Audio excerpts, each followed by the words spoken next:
Fa eny amin'ny faritra Atsimondrano kosa indray mbola resaka fandriam-pahalemana ihany koa anefa izy ity ho fiadiana amin'ny asan-jiolahy izay voalaza fa nantetim-pitranga tao amin'izany faritra Atsimondrano izany satria isaky ny isan'andro saika isan'andro no ahenoana asan-jiolahy sy fanafiana raha ny voalaza isaky ny amponina eny an-toerana dia nisy ary ny hetsika izay notanterahany zareo avy eo amin'ny polisym-pirenena izay nahitam-bokany. Nanao velam-pandrika sy fitadiavam-baovao momba ireo andian-jiolahy mpanao fanafiana amin'ny tabiadina eny Atsimondrano. Anisan'izany ny eny Etosy sy ny manodidina no teo anivon'ny polisym-pirenena. Nisy arak'izany ny hetsika fisafoana ny tanterahana. Nisy ny fisamborana ny olona tratra mivezivezy amin'ny alina tsy mitondra kara-panondro-pirenena ary mampiahiahy.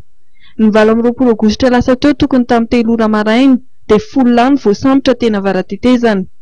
Nandritra ny fihazonana azy ireo dia nitsoaka ny iray tamin'izy ireo ka nady nasaina nijanona aza. Tsy nanaiky fa nirivatra sy nitsoaka. Na dia nisy aza mifampitandremana tamin'ny alalan'ny tifitry ny polisy dia mbola nitsoaka hatrany ary dia voatery ny tifitra azy ny polisy ary maty tradrano ity jiolahy ity. Nandritra ny famotorana ireto ambiny noho ny verimberenany ny analan'olona maromaro. Anisan'izany i Rambelson, sendra mianta mampionona izay voasambotra teny avara-tetezana ny 7 Aogositra.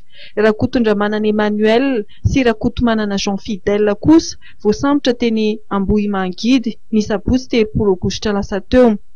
Miaiky avokoa izy telo voalaza ireo fa nisan'ny nandray anjara tamin'ireo fanafiana ny CC izay niseho tamin'ny faritra Itosy iny. Nilaza ihany koa ny jiolahy tao anatin'ny famotorana fa mampiasa fitaovam-piadiana mahevaika toy ny Kalashnikov sy ny PA rehefa manao ny fanafiana. Fitaovam-piadiana izay nambaran'izy ireo fa mbola any amin'ny namany izay tafaporitsika. Mbola mitohy ny fikarohana ataon'ny polisy ny naman'ireto jiolahy ireto izay natolotra ny fampanoavana androany.